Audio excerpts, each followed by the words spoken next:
British advanced pain clinic, నొప్పి మాయం, surgery దూరం. For appointments 9155515563. సాయి చంద్ గారు చనిపోయే నాటికి గిడ్డంగుల కార్పొరేషన్ చైర్మన్గా ఉన్నారు కదా, ఆ తర్వాత ఆ పోస్టు మీకు వచ్చింది. మళ్ళీ ఆ తర్వాత రాజకీయ పరిణామాలు మారిపోయాయి, మీరు దాన్ని వదిలేయాల్సి వచ్చింది. అంటే అప్పటిదాకా ఏదో ఒక ఆసరా దొరికిందిలే అనిపించింది. తీరా చూస్తే ఇటు రాష్ట్రంలో మీ బీఆర్ఎస్ పార్టీ కూడా లేకుండా పోయింది.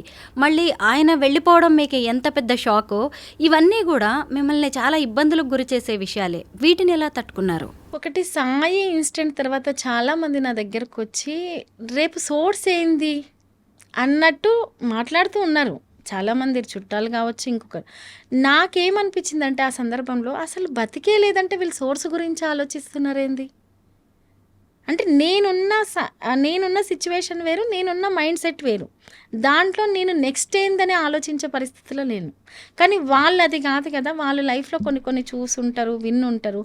వాళ్ళు నెక్స్ట్ ఏందని ఆలోచిస్తున్నారు నా చుట్టూ ఉన్న వాళ్ళు. కానీ నేను అటువంటి పరిస్థితులు లేను. అయితే నాకు ఇక్కడ ధైర్యంగా ఎంతో కొంత రూట్ వేసింది మాత్రం సాయి చేసిన శ్రమ, బీఆర్ఎస్ పార్టీ. నిజంగా చెప్పాలంటే కేసీఆర్ గారు నాకు ఇచ్చిన ధైర్యము ఈ రోజుకి కూడా నన్ను నడిపిస్తుంది. లేదు, రాజకీయంగా నేను స్టెప్ తీసుకునేటట్టు చేసింది, ప్రతి విషయాన్ని మాట్లాడేటట్టు చేస్తుంది అంటే మాత్రం బీఆర్ఎస్ పార్టీ, కేసీఆర్ గారు, హరీష్ రావు గారు, కేటీఆర్ గారు. అయితే ప్రతి ఒక్కరి లైఫ్లో, చాలామంది ఉమెన్ లైఫ్లో ఈ రకమైన సోర్సు ధైర్యం ఉండకపోవచ్చు. కానీ నాకు ఇప్పుడు కొన ప్రాణం ఉంటే ఎక్కడో ఒక చిన్న తాడు దొరికితే మనము ఎక్కగలుగుతాం అంటారు కదా, అలా నాకు ఒక రూట్ వేసింది అనుకోండి సాయి. లేదు, వాళ్ళు అలా రిసీవ్ చేసుకున్నారు అనుకోండి, అదైతే దొరికింది. అట్లనే నేను చైర్మన్గా బాధ్యత తీసుకోవడం అంటే, నేను డే 1 నుంచి సాయి చైర్మన్గా చేసింది చూశాను, పొలిటికల్ జర్నీ చూశాను. డే 1 నుంచి జీరో నుంచి చూశాను పొలిటికల్ జర్నీ సాయి. ఎందుకంటే మూమెంట్ తర్వాతనే కదా రాజకీయంగా మలుపు తిప్పుకోవడం. అనేక విషయాలు ఇంట్లో డిస్కస్ చేయడము, చాలామంది రావడము, కలవడము. ఒక డాక్టర్ ఇంట్లో ఉంటే కొన్ని మెడిసిన్స్ గురించి వైఫ్కి తెలుస్తుంది ఆటోమేటిక్గా. ఒక టీచర్ ఇంట్లో ఉంటే ఆటోమేటిక్గా టీచర్ కొలీగ్స్ ఏర్పడిపోతారు. ఎట్ ది సేమ్ టైం ఒక పొలిటీషియన్ ఇంట్లో ఉన్నప్పుడు కూడా వాళ్ళ ఇంటి ఎన్విరాన్మెంట్ చుట్టూ కూడా ప్రజా సమస్యలు, ఏదో ఒక ఇష్యూ, ఎవరో ఒకరు రావడము, మాట్లాడడము, ఏం జరుగుతుంది, రాష్ట్ర దేశ రాజకీయాల గురించి ఖచ్చితంగా చర్చ జరుగుతుంది. ఇక ఏదైతే అది అయ్యింది. నేను ఆ రూట్లోనే వెళ్దాం అనుకున్నప్పుడు నేను అటెందుకు వెళ్ళొద్దనే ఒక మొండిగా డెసిషన్ తీసుకోవడం జరిగింది. వెళ్ళాను. ఓకే, నేను అదే నాకు బ్రతుకునిస్తుంది అని అనుకోలేదు. అసలు నేను ఊపిరి పీల్చుకోవడమే చాలా నేను ఇప్పుడు ఊపిరి పీల్చుకుంటున్నాను అనే దాంట్లోనే ఉన్నాను. ఇంకా ఆ స్టేజ్లో ఇమీడియట్గా ఆ ఊపిరి కూడా ఏదో ఒకటి అన్నట్టు ఇమీడియట్గా ప్రభుత్వం పోవడము, చైర్మన్గా తీసేయడము. నేను ఒకటి ఏమనుకున్నానంటే, ఆ పదవి పోగానే బహుశా నా కష్టమే నన్ను నిలబెట్టే విధంగా కాలం నన్ను తయారు చేస్తుందేమో, నేను నేర్చుకోవాల్సింది ఇంకేదన్నా ఉందేమో. అసలు నేను బతకని అనుకున్నాను కదా, బ్రతికిన. బయటికి అడుగు పెట్టిన అనుకున్నాను కదా, పెట్టిన. రాజకీయం అనే టఫ్ రంగాన్ని నేను లేనేమో అనుకున్నా కదా, చేసుకున్నా. యాజ్ ఎ చైర్మన్గా అదేందో కొంత కాలమే కావచ్చు, కానీ తెలుసుకున్నా. నెక్స్ట్ నన్ను నేను రెడీ చేసుకోవడానికి కాలం నాకేదో టెస్ట్ పెడుతుంది. ఇంకా బలంగా కావాలంటే ఏమంటారు కదా, ఒక శిల్పం చాలా అద్భుతంగా తయారు కావాలంటే ఎక్కువ దెబ్బలు తినాలి అంటారు. ఉలి దెబ్బలు ఎక్కువ తినాలంటారు. బహుశా ఈ దెబ్బలన్నీ రేపు భవిష్యత్తుకు నన్ను నేను తయారు చేసుకోవడానికి కాలం తయారు చేస్తుందేమో. సాయిని మించిన దెబ్బ ఇంకొకటి ఉండదు. ఇది చాలా చిన్న దెబ్బలే. ఆ దెబ్బ నుంచే నేను మొండిగా తయారైనప్పుడు ఈ దెబ్బలు ఎంత అనుకున్నాను, అలాగే మొండిగా నిలబడ్డాను. నన్ను నేను నిలదొక్కుంటున్నాను, నిలబడుతున్నాను. అవసరమైతే నలుగురిని నిలబెడతాను కూడా. వేర్ హౌస్ కార్పొరేషన్ చైర్మన్గా మీరు అటువైపు అధికారాన్ని కోల్పోయారు. ఇంకొక వైపు చూసినప్పుడు సాయి చంద్ వంటి ఒక పెద్ద అండని కోల్పోయారు. అంటే అప్పటిదాకా మీ చుట్టూ జనం ఉండొచ్చు, మీ చుట్టూ మీరు ఒక సెలబ్రిటీలా కూడా ఉండొచ్చు వాళ్ళందరి మధ్యలో. కానీ ఇవన్నిటిని కోల్పోయిన తర్వాత మీ పరిస్థితి ఏంటి? మీ చుట్టూ ఇలాగే జనం ఉన్నారా? ఒంటరిగా మిగిలిపోయారా? ఎలా ఆ పరిస్థితులను మీరు ఎదుర్కొన్నారు? నేను ఒకటేంటంటే నిజంగానే సాయి ఉన్నప్పటికీ, అంటే ఎవరికైనా ఒక ఉమెన్కి హస్బెండ్ ఉన్నప్పటి ఎన్విరాన్మెంటు, హస్బెండ్ ఉన్నప్పుడున్న సిచ్యువేషన్స్ చుట్టూ ఉండవు, మారిపోతాయి. నేను ఒకటే ఫిక్స్ అయ్యాను, మనం సాధారణంగా ఆలోచిస్తే ఒక కుటుంబాల్లో 70 ఏళ్ళ వయసున్న మహిళకు భర్త కోల్పోయినా ఆ ఇంటి ఎన్విరాన్మెంట్ మొత్తం ఒక రకంగా అయిపోతుంది. ఆమె పోయి కొడుకుల ఇళ్ళనో ఇంకెక్కడనో ఉండి ఏదైనా చిన్న చిన్న మాటకు అప్పటి వరకు లైఫ్ను ఒక స్థాయిలో లీడ్ చేసి ఉంటుంది కదా, పిల్లలు మన్మళ్ళు అన్ని రకాలుగా లీడ్ చేసి ఉంటుంది. లీడ్ చేసిన తను భర్త పోగానే ఎవరేమన్నా పడే పరిస్థితికి, సైలెంట్ అయ్యే పరిస్థితికి అట్లా వచ్చేసి ఉంటుంది. అది ఏజ్ గ్రూప్తో సంబంధం లేకుండా వచ్చేస్తుంది. నేను ఒకటే ఫిక్స్ అయినా, సాయి ఉంటే ఏ రకమైన ఎన్విరాన్మెంట్ ఉంటుందో, ప్రొఫెషనల్గా కావచ్చు, ఇంట్లో కావచ్చు, మా పిల్లల మైండ్ సెట్ మీద కావచ్చు, అది ఉంచాలి అని ఫిక్స్ అయినా. అది ఉండడం కోసం నేను ఏ రకంగా మూవ్ కావాలి, ఏ రకమైన వర్క్ చేయాలి, ఎట్లా కష్టపడాలి. కాబట్టి ఆ రోజు నుంచి ఈ రోజు వరకు సరే సాయి లేడు, ఒక వేదిక మీదకి వెళ్తే సాయి లేడు అనిపిస్తుంది, లేదు ఇంట్లో నలుగురం కూర్చొని తినేటప్పుడు ఇంకా రాలేదు అనేటట్లు తప్పితే ఇంటి చుట్టూ ఎన్విరాన్మెంట్ మొత్తం సాయికి తెలిసిన పరిచయం ఉన్న సర్కిల్ లేదు, పిల్లల దగ్గర ప్రతిదీ సాయి ఉన్నట్టే నేను ఉంచడానికి ట్రై చేస్తున్నాను. దానివల్ల ఏంటంటే నాకు కొంచెం కాన్ఫిడెంట్, నేను ఏదో ఒకటి చేస్తున్నాను, ఈయన ఉన్నట్టే చేస్తున్నాను, ఈయన చేసిన దాంట్లో కనీసం ఒక 30% అన్న చేయగలుగుతున్నాను అని. దానివల్ల ఆ లోటును భర్తీ చేయలేము, అది వేరే విషయం. కానీ నాకు రూట్ అనేది ఆ రూపంలోనే వెళ్తుంది. అంటే సాయి ఏదైతే వేసి పెట్టిండో ఆ రూట్లో మనిషి కనబడట్లేదు, కానీ నేను నడుస్తున్నా. సాయి చంద్ గారి ఆశయం ఏంటి? ఆయన లక్ష్య సాధనను మీరెలా సాధించబోతున్నారు?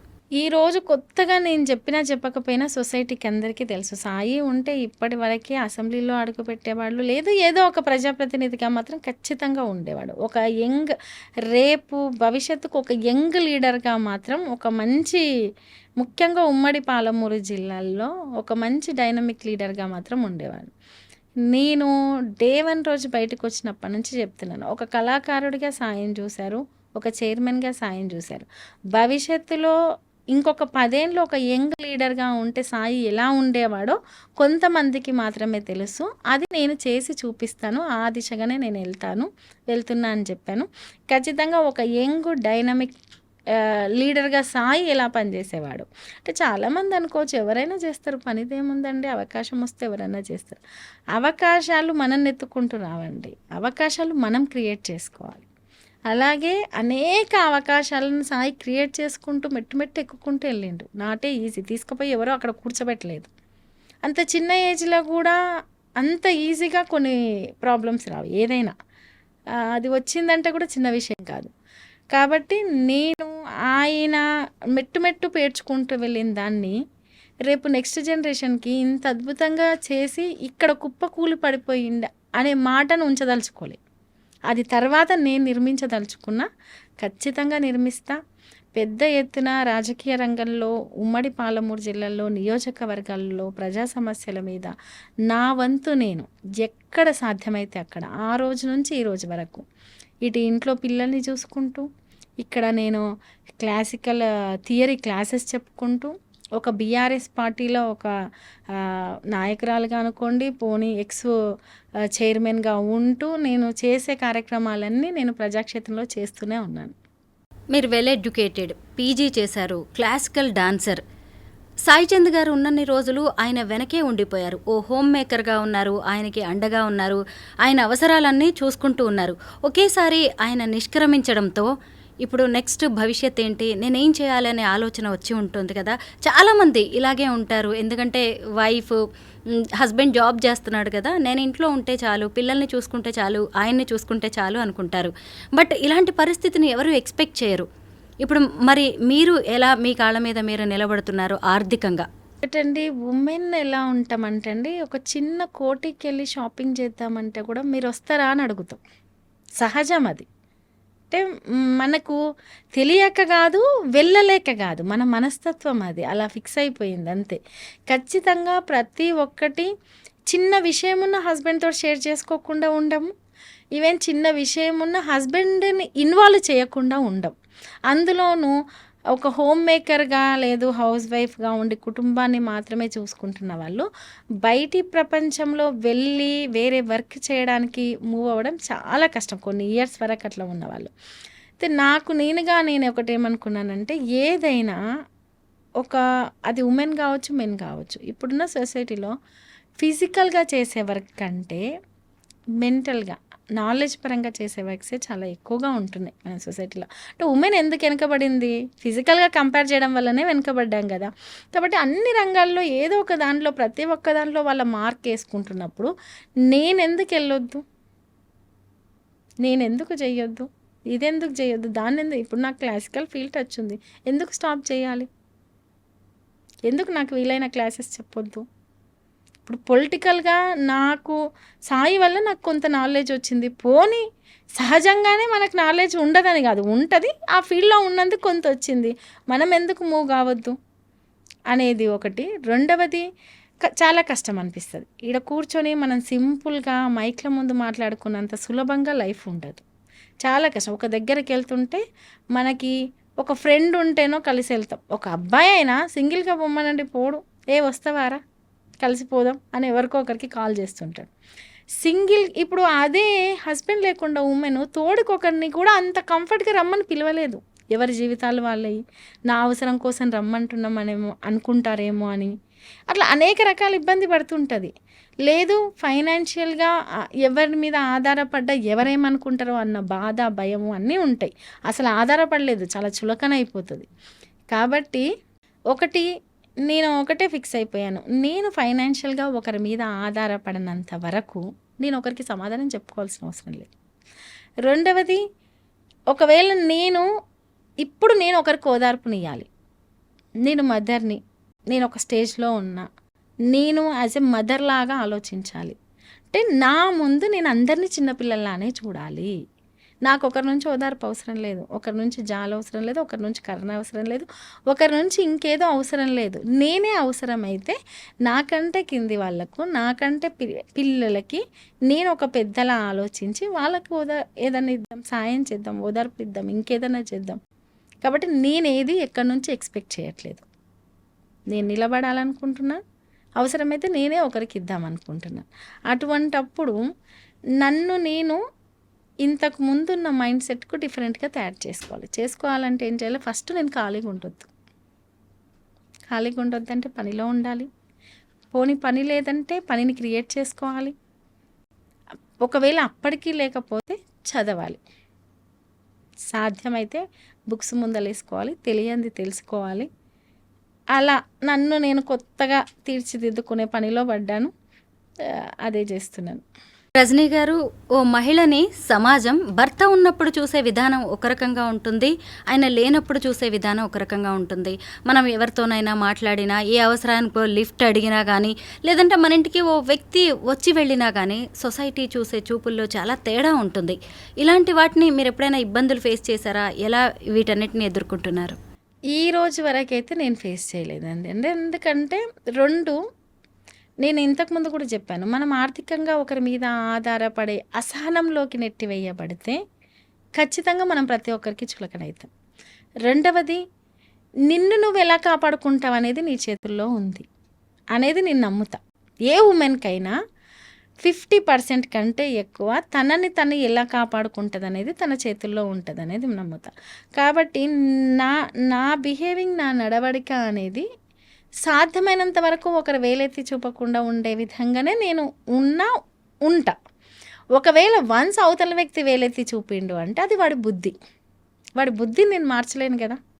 ఇప్పుడు నన్ను నేను తీర్చిదిద్దుకోగలుగుతా ఏ రకంగా అయినా, ఇంకా అవతల ఒక కుంచిత బుద్ధి ఉన్న వాళ్ళని ఏ రకంగా మనం మార్చగలుగుతాం?